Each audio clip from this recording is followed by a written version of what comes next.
Saint মার্টিনে যেতে নিষেধাজ্ঞা নেই। চলতি নভেম্বর মাস থেকে সেন্ট মার্টিনে যেতে পারবে বলে জানিয়েছেন সরকার। কিন্তু এরপরও সেন্ট মার্টিনে যেতে পারছে না পর্যটকরা। কিন্তু কেন যেতে পারছেন না তা জানা নেই পর্যটকদের। অনুমতি আছে কিন্তু যাওয়া যাবে না। এই কেমন ব্যবস্থাপনা তা নিয়ে নানা প্রশ্ন সৃষ্টি হয়েছে সবার মাঝে। দ্বীপবাসী যেতে পারবেন, তবে তাদেরকে দেখাতে হবে জাতীয় পরিচয়পত্র। চলতি মাসে পর্যটকরা সেন্ট মার্টিন যেতে পারবেন, তবে থাকতে পারবেন না এমন ঘোষণা থাকলেও দ্বীপ ভ্রমণের সব ব্যবস্থা বন্ধ রয়েছে।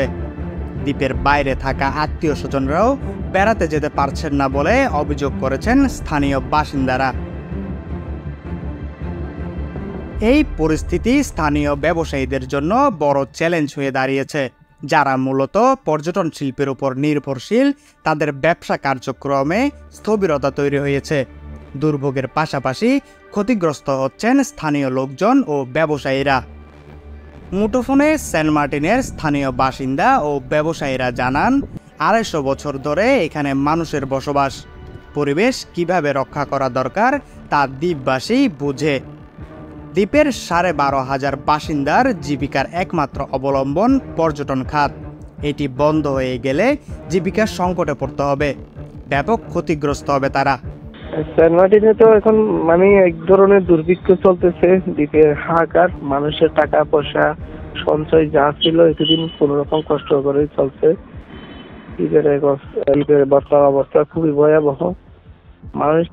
মানুষের মাঝে এক ধরনের হতাশা আর আতঙ্ক কাজ করতেছে। আসলে আমাদেরকে নিয়ে কি হচ্ছে, দ্বীপকে নিয়ে কি হচ্ছে, আমরা কার কাছে যাব বুঝতেও পারতেছি না। কারণ বর্তমান যে উপদেষ্টা আমাদের উপর যে একটা বড় ধরনের উনি এককভাবে সিদ্ধান্ত নিয়ে যে আমাদের উপর একটা ওনার যে সিদ্ধান্তটা চাপিয়ে দিয়েছে।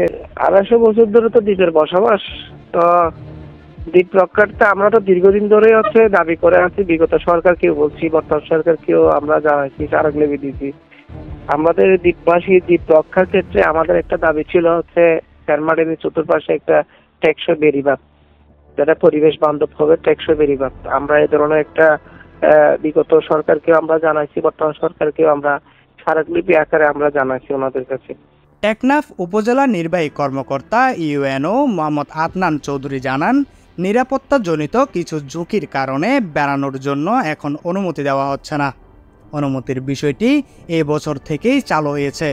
যদি ট্যুরিজম চালু হয় এবং জাহাজ আসা যাওয়া করে, তখন আর এই অনুমতি লাগবে না।